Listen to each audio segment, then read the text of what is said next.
You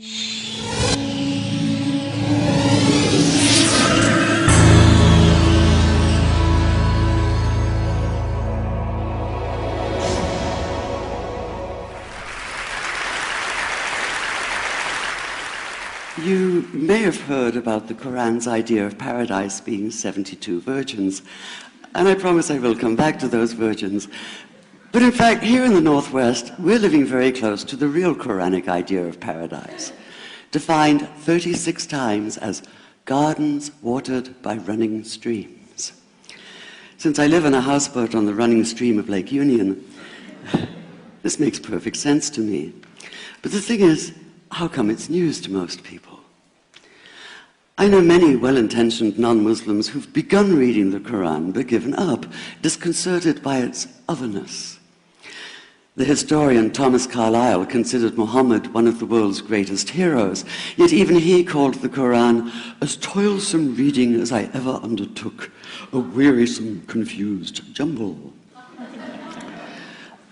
Part of the problem, I think, is that we imagine that the Quran can be read as we usually read a book, as though we can curl up with it on this rainy afternoon with a bowl of popcorn within reach, as though God, and the Quran is entirely in the voice of God speaking to Muhammad, were just another author on the bestseller list. Yet the fact that so few people do actually read the Quran is precisely why it's so easy to quote. That is, to misquote. Phrases and snippets taken out of context in what I call the highlighter version, which is the one favored by both Muslim fundamentalists and anti-Muslim Islamophobes.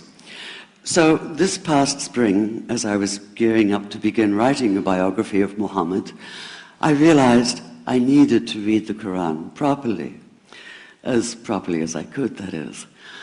My Arabic's reduced by now to wielding a dictionary, so I took 4 well-known translations and decided to read them side by side, verse by verse, along with a transliteration and the original 7th century Arabic. Now, I did have an advantage. My last book was about the story behind the Shia-Sunni split, and for that I'd worked closely with the earliest Islamic histories, so I knew the events to which the Quran constantly refers, its frame of reference. I knew enough, that is, to know that I'd be a tourist in the Quran, an informed one, an experienced one even, but still an outsider, an agnostic Jew reading someone else's holy book. So I read slowly. I'd set aside 3 weeks for this project, and that, I think, is what is meant by hubris, because it turned out to be 3 months. I did resist the temptation to skip to the back where the shorter and more clearly mystical chapters are, but every time I thought I was beginning to get a handle on the Quran, that feeling of, I get it now, it'd slip away overnight, and I'd come back in the morning wondering if I wasn't lost in a strange land.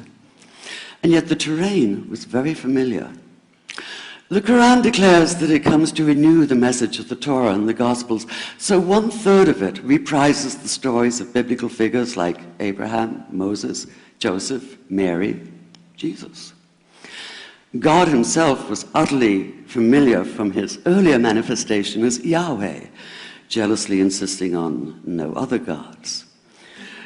The presence of camels, mountains, desert wells and springs took me back to the year I spent wandering the Sinai desert. And then there was the language, the rhythmic cadence of it, reminding me of evenings spent listening to Bedouin elders recite hours-long narrative poems entirely from memory. And I began to grasp why it said that the Quran is really the Quran, only in Arabic. Take the Fatiha, the 7-verse opening chapter that is the Lord's Prayer and the Shema Israel of Islam combined. It's just 29 words in Arabic, but anywhere from 65 to 72 in translation. And yet the more you add, the more seems to go missing. The Arabic has an incantatory, almost hypnotic quality that begs to be heard rather than read, felt more than analyzed. It wants to be chanted out loud, to sound its music in the ear and on the tongue. So the Quran in English is a kind of shadow of itself, or as Arthur Arbery called his version, an interpretation. But all is not lost in translation. As the Quran promises, patience is rewarded, and there are many surprises. A degree of environmental awareness, for instance, and of humans as mere stewards of God's creation, unmatched in the Bible. And where the Bible is addressed exclusively to men, using the second and third person masculine, the Quran includes women, talking, for instance, of believing men and believing women, honorable men and honorable women.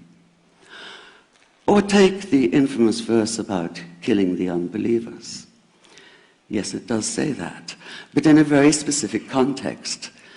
The anticipated conquest of the sanctuary city of Mecca, where fighting was usually forbidden. And the permission comes hedged about with qualifiers. Not you must kill unbelievers in Mecca, but you are allowed to, but only after a grace period is over. And only if there's no other pact in place. And only if they try to stop you getting to the Kaaba. And only if they attack you first. And even then, God is merciful, forgiveness is supreme, and so, essentially, better if you don't. This was perhaps the biggest surprise. How flexible the Quran is, at least in minds that are not fundamentally inflexible. Some of these verses are definite in meaning, it says, and others are ambiguous. The perverse at heart will seek out the ambiguities, trying to create discord by pinning down meanings of their own. Only God knows the true meaning. The phrase, God is subtle, appears again and again. And indeed, the whole of the Quran is far more subtle than most of us have been led to believe, as in, for instance, that little matter of virgins and paradise. Old-fashioned Orientalism comes into play here. The word used 4 times is huris, rendered as dark-eyed maidens with swelling breasts, or as fair, high-bosomed virgins. Yet all there is in the original Arabic is that one word, huris. Not a swelling breast or high bosom in sight. Now, this may be a way of saying pure beings, like in angels, or it may be like the Greek kos or kore, an eternal youth. But the truth is, nobody really knows, and that's the point.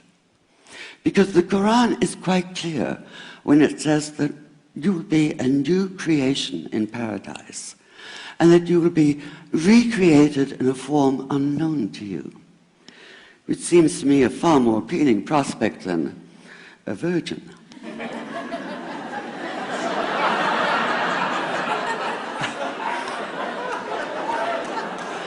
And that number 72 never appears.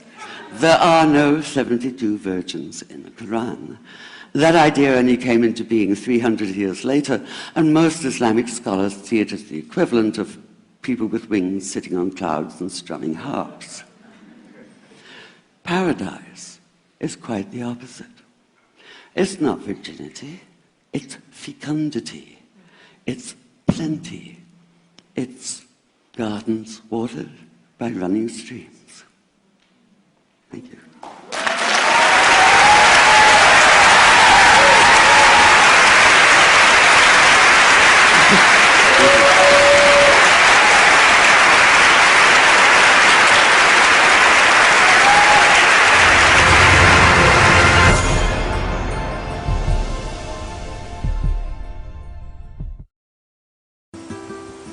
25% of the world's food supply is lost to spoilage. That's $458 billion worth every year.